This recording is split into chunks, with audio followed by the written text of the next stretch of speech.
Welcome back, guys, to another episode of Questbound Reader. I'm so happy to have you guys here yet again. Guys, today we're going to be talking about a new book that I just finished. It is titled The Sword of Kaigen by Wang. And, well, let's just dive right into it, right? This first half is going to be spoiler free. Yes, what is this book about? This is I would like to think, an Asian inspired martial arts fantastical world that is also a coming of age story of our main character named Mamoru, and he is a fantastic main character. He is strong-willed, very kind-hearted, and overall generally powerful character who is trying to live up to his father's expectations of becoming a great swordsman and developing their clans or their houses um, bloodline technique, which is called the Whispering Blade. In the midst of all of this, there is a great war that happens in their village, and well, tragedy comes with war.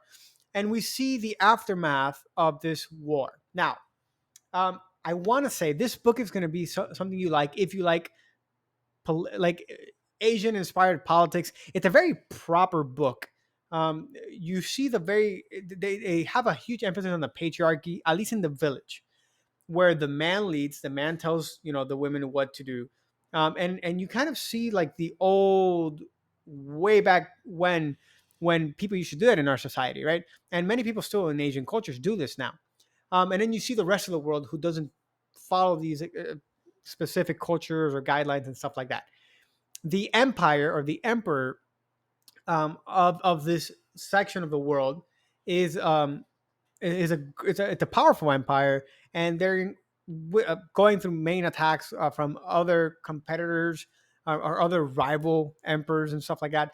And you find this house, the Matsuda house, being the main house in the village, the strongest house, and as such, they're the ones in charge. Now, the Matsuda name is a very powerful and important name, and it goes back many generations. Um, Matsuda blood is like the gods, according to them. So, in this story, we see Mamoru.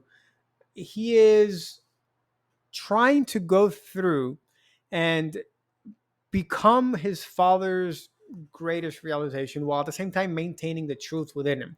Now, we get many side characters whose names I'm not going to try to pronounce, and they kind of place new worldviews into this main character's life, which makes him question the very foundations of who he is and what everything he's doing is for.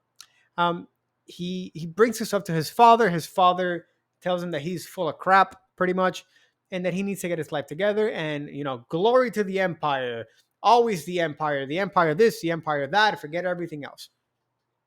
And war comes. The war ravages the village, and we see kind of how everybody starts picking up the pieces after this war.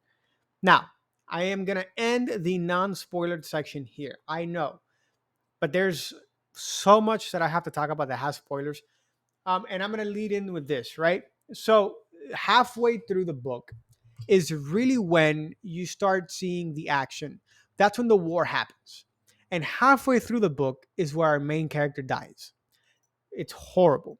I understand why he had to die for everything else that happened afterward, but I just didn't sit well with me. Like, this character didn't have to die, and the story would have still been great. I would have much rather preferred how the story was in the beginning than how it was at the end.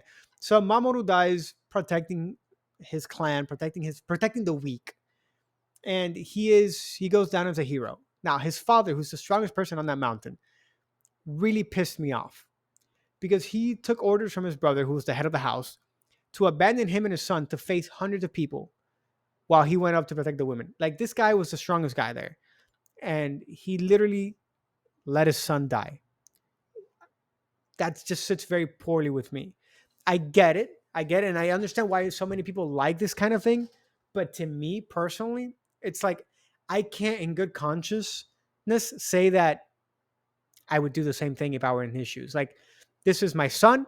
He's still a young boy. He was 16 or, yeah, 16.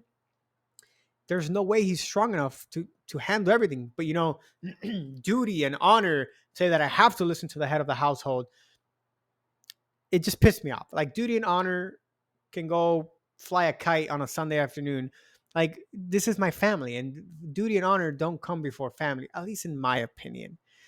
Um, Many people died actually in this book. A lot of people, most of the people in this book died, from the entire village collection. And you see the aftermath of this war where the main character dies, and you see his parents who hated each other come together. And you see, this is a very controversial book. This is what upsets me. The first half of the book, you think that this is going to be Mamoru's coming of age story where he learns the Whispering Blade and he goes to lead his village. He dies. So after this 50 something 60% mark of the book, it's a completely different book. It's now his mother's. It's a book about his mother and father, how she reconciles with her husband at the end, how she puts aside all these differences and pulls through for the rest of her family. And I get that.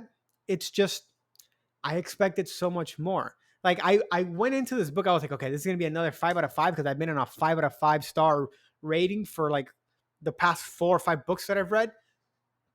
Nope. To me, and if I'm being sincere with myself, this is a 3.5. I can't in good conscience give this a higher rating, just because it didn't work for me as well as I wanted to. Did I enjoy the book? Yes. Would I recommend the book?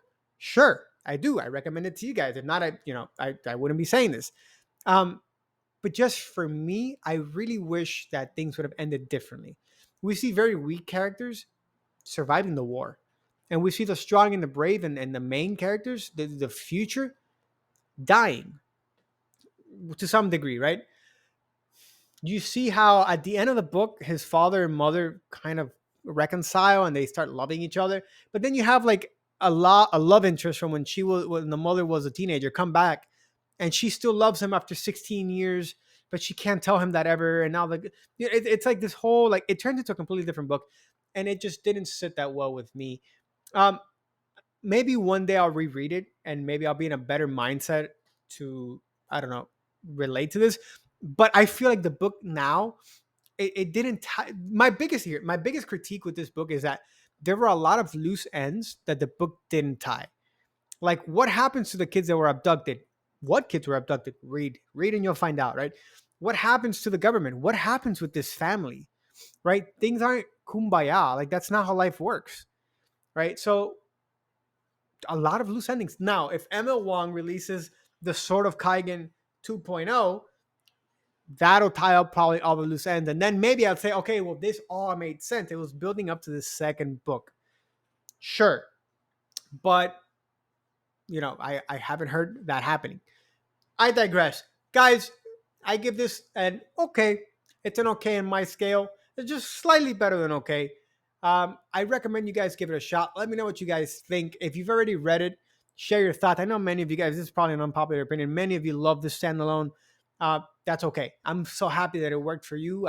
Maybe I encourage you guys to read it and keep reading. It's not that long of a read, and it didn't feel like it was uh, long and slow. There's a lot of action, a lot of funny things that happen, and a lot of seriousness too. But this is a very serious book. It's a lot. I feel like it has a lot of Asian political influence in it from these regions in this fantastical world.